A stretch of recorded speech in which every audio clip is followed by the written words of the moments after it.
اور آئیے اہل بیت اعظام کے عظیم امام حضرت امام زین العابدین رضی اللہ تعالیٰ عنہ کے لخت جگر حضرت امام حسین رضی اللہ تعالیٰ عنہ کے پوتے اور مولا کائنات جناب سیدنا علی مرتضیٰ شیر خدا کے پڑپوتے حضرت امام محمد باقر ابو بکر صدیق کے بارے میں کیا کہتے ہیں؟ حضرت امام محمد باقر رضی اللہ تعالیٰ عنہ منبر پر تشریف فرما ہیں، اللہ اور اس کے محبوب صلی اللہ علیہ وسلم کے فرامین لوگوں کو سنا رہے ہیں، واعظ و نصیحت فرما رہے ہیں۔ حضرت امام باقر رضی اللہ تعالیٰ عنہ کی گفتگو کے دوران ایک شخص کھڑا ہوا اور کہنے لگا، جناب یہ تو فرمائیے کیا اپنی تلوار پر چاندی کا دستہ لگوانا جائز ہے یا ناجائز ہے؟ ہمارے شیعہ بھائیوں کی بڑی معتبر کتاب ہے کشف الغمہ، اس کی دوسری جلد صفحہ نمبر 147 پر مطبوعہ تہران کی یہ چھپی ہوئی ہے، یہ روایت موجود ہے۔ حضرت امام محمد باقر رضی اللہ تعالیٰ عنہ سے جب یہ سوال کیا گیا کہ جناب فرمائیں کہ کیا اپنی تلوار پر چاندی کا دستہ لگوانا جائز ہے یا ناجائز ہے، تو حضرت امام محمد باقر کیا فرماتے ہیں؟ آپ فرماتے ہیں کہ جائز ہے۔ کیا فرماتے ہیں؟ جائز ہے۔ اور اس کی دلیل کیا دیتے ہیں؟ فرماتے ہیں اس لیے کہ ابو بکر صدیق کی تلوار پر بھی چاندی کا دستہ تھا۔ توجہ ہے؟ شاید کہ اتر جائے تیرے دل میں میری بات، کاش کبھی وہ وقت بھی آئے کہ ہمارے سنی بھائی بات سنے بھی اور اس کو یاد بھی رکھیں، اپنے دل میں بھی اس کو جگہ دیں۔ خطیب حضرات سارا ہفتہ تیاری کر کے قرآن و حدیث کے موتی لا کر آپ کے سامنے، قرآن و حدیث کے پھول آپ کے سامنے پیش کرتے ہیں، اور ہمارے بھائی اٹھتے ہیں دامن کو جھاڑتے ہیں چلے جاتے ہیں۔ کاش کبھی اس کو دل میں بھی جگہ دیں۔ کیسی خوبصورت بات! حضرت امام محمد باقر رضی اللہ تعالیٰ عنہ نے فرمایا کہ ہاں تلوار کو چاندی کا دستہ لگوانا جائز ہے، اور وجہ یہ ہے کہ حضرت ابو بکر صدیق کی تلوار پر بھی چاندی کا دستہ موجود تھا۔ وہ شخص وہ تھا جس کے دل میں جناب صدیق اکبر کے بارے میں کچھ میل تھا،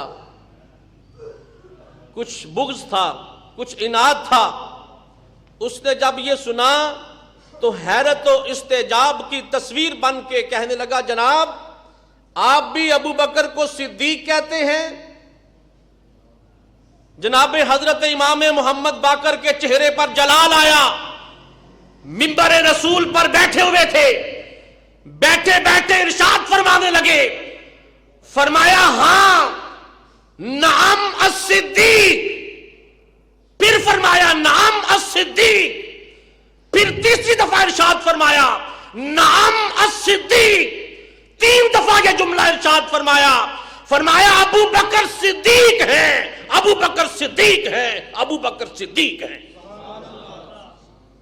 پھر فرمایا وَمَن لَمْ يَكُنْ لَهُ صِدِّيقٌ فَلَا صَدَّقَ اللَّهُ لَهُ فِي الدُّنْيَا وَالْآخِرَةِ، جو ابو بکر کو صدیق نہ کہے اللہ دنیا میں بھی اس کو اس کی تصدیق نہ کرے، اور قیامت کے دن بھی اللہ اس کی بات کو تسلیم نہ کرے۔ تو میں یہ یہاں پر عرض کرنا چاہتا ہوں، جناب ابو بکر کی ذات وہ ذات ہے جسے خدا صدیق کہہ رہا ہے، جسے خدا کا حبیب صدیق کہہ رہا ہے، جسے جبریل صدیق کہہ رہے ہیں، جسے حضرت امام محمد باقر صدیق کہہ رہے ہیں، جس کو خدا صدیق کہے، خدا کا حبیب صدیق کہے، امام باقر صدیق کہے، جبریل امی صدیق کہے، اگر آج کا کوئی بدبخت جناب صدیق اکبر کی صداقت پہ شک کرتا ہے، اس کا معنی یہ ہے وہ اپنے نامہ اعمال کا ہی بیڑا غرق کرتا ہے۔ ابو بکر کل بھی صدیق تھے، ابو بکر آج بھی صدیق ہے، ابو بکر قیامت تک صدیق ہے۔ تو حضرت امام باقر رضی اللہ تعالیٰ عنہ کس کے امام ہیں؟ اہل بیت اعظام کے۔ بولے کس کے امام ہیں؟ اہل بیت کے چوتھے امام، حضرت امام زین العابدین کے بیٹے، حضرت امام حسین کے پوتے، مولا علی کے پڑپوتے۔ اگر وہ بھی حضرت ابو بکر صدیق سے پیار کر رہے ہیں تو اس کا مطلب یہ ہے کہ حضور کے اہل بیت حضور کے صحابہ سے پیار کرتے ہیں، حضور کے صحابہ حضور کے گھر والوں سے پیار کرتے ہیں۔ آج کچھ لوگوں نے اپنی دال روٹی کے چکر میں لوگوں کے ذہنوں میں یہ بٹھانا شروع کر دیا ہے کہ نعوذ باللہ صحابہ تو حضور کے اہل بیت کے بہت بڑے دشمن تھے۔ میں یہ عرض کرنا چاہتا ہوں، اگر صحابہ حضور کی آل کے دشمن ہوتے تو کیا خود خدا حضرت ابو بکر کو قرآن میں صدیق کہتا؟ چلو کسی اور کی تو ہم بات ہی نہیں کرتے نا، خود خدا کہہ رہا ہے والذی جاء بالصدق، وہ جو سچ لے کر آئے، وصدق بہ، تفسیر مجمع البیان بیان 13 کی چھپی ہوئی تفسیر ہے، ہمارے انہی بھائیوں کی تفسیر ہے۔ فرماتے ہیں والذی جاء بالصدق رسول اللہ وصدق بہ ابو بکر صدیق رضی اللہ تعالیٰ عنہ۔ فرماتے ہیں والذی جاء بالصدق سے مراد حضور کی ذات ہے، وصدق بہ سے مراد ابو بکر صدیق کی مراد ہے۔ تو جس کو خدا صدیق کہہ رہا ہے، اور قاری صاحب تشریف فرمائے اولئک ھم المتقون، فرمایا یہی وہ لوگ ہیں جو تقوی والے ہیں۔ تو جس کو خدا تقوی والا کہے اور آج کا کوئی بدبخت ان کے تقوی پر شک کرے، نعوذ باللہ ان کو غاصب کہے، تو اس کا مطلب ہے کہ ابو بکر کل بھی متقی تھے، آج بھی متقی ہیں، قیامت تک متقی ہیں۔ ان کے تقوی میں نہ کل فرق آیا تھا، نہ آج آیا ہے، نہ قیامت تک آ سکتا ہے۔ ہاں تیرا اپنا ہی نامہ اعمال تیرے دل کی طرح سیاہ ہو سکتا ہے۔ تو حاضرین گرامی، حضرت سیدنا ابو بکر صدیق رضی اللہ تعالیٰ عنہ سے حضور کی آل کتنا پیار کرتی تھی۔ جناب حضرت ابو بکر صدیق رضی اللہ تعالیٰ عنہ بیٹھے ہیں اور مولا کائنات جناب سیدنا علی مرتضیٰ شیر خدا بھی تشریف فرما ہے۔ حضرت سیدنا صدیق اکبر مولا علی کی طرف دیکھ کر مسکرا رہے ہیں، اور حضرت سیدنا صدیق اکبر کو مسکراتے دیکھا تو تاجدار ولایت جناب مولا کائنات فرماتے ابو بکر کس بات پہ اتنا تبسم فرما رہے ہیں؟ کہنے لگے مجھے حضور کی ایک حدیث یاد آ گئی ہے، حضور کا ایک فرمان یاد آ گیا ہے۔ فرمانے لگے بتائیں وہ کیا فرمان آپ کو یاد آ گیا؟